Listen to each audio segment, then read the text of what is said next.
بسم الله الرحمن الرحيم. اهلا بيكم وبسمة امل جديدة. بسمة امل النهاردة قصة حكاها لي كابتن طيار في مصر للطيران.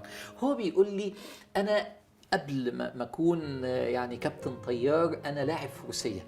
فهو بيقول لي انا كنت في بطولة، والبطولة دي كبيرة جدا في المانيا، وكانت الندية الكبيرة بيني كفارس مصري وبين فارس الماني من اشهر الفرسان اللي موجودين في المانيا، والبطوله جامده جدا. فانا ليله الماتش او قبل الماتش بيوم انا قاعد بصلي وفي اوضتي وبدعي ان ربنا يفتح عليا، وبعدين طالع لقيت الفارس الالماني قاعد على البار بيشرب. فبيني وبين نفسي قلت يعني انا بصلي وهو بيشرب، ان شاء الله ربنا هينصرني. دخل الماتش تاني يوم، مين اللي كسب؟ الالماني كسب والكابتن الطيار خسر. فهو بيقابلني على الطيارة وبيقول لي أنا من يومها عندي مشكلة يا رب. أنا صليت وعبدت وهو شرب وسكر، هو كسب وأنا خسرت، ليه؟ فأنا قلت له يا كابتن في حاجة في المعادلة أنت مش واخد بالك منها. المعادلة مش حتة واحدة، المعادلة حتتين. قال لي إيه حتتين؟ قلت له المعادلة جهد وإتقان وروح معنوية. أنت عندك الروح المعنوية بالصلاة وهو مفتقدها لأن الحضارة الغربية ناشفة، لكن النص الأولاني جهد وإتقان.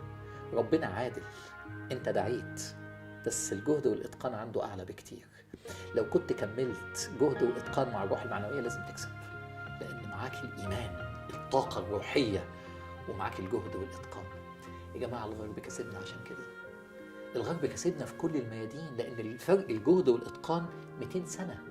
لكن قوة الدعاء ما تعوضش لوحدها، لأن ربنا له قوانين ثابتة في كونه. زي ما الشمس بتطلع من الشرق وتغرب من الغرب، الجهد والإتقان، العرق، الخبرة، الإكسبيرينس، المجهود، الإتقان، الجدية تتحط في كفة وجنبها الروح المعنوية. يا كابتن معادلتك ما كانتش متكاملة، لكن هو معادلته كانت متكامله. قال لي ازاي؟ طب ما هو ما عندوش روح معنويه. قلت له ما عندوش روح معنويه من الايمان، لكن عنده روح معنويه من الشخصيه الغربيه اللي بتحب التحدي. التحدي بيديها طاقه روحيه. الايمان اقوى، لكن انت معادلتك ناقصه. هو يكسب وانت تخسر. ربنا عادل. عارفين امتى يا جماعه نكسب؟ عارفين امتى نتفوق؟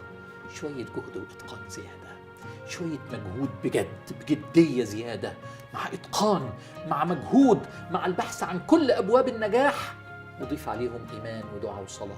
والله لازم نكسب. معادلة مهمة في الحياة، أتمنى نعيش بها. شكرا والسلام عليكم ورحمة الله.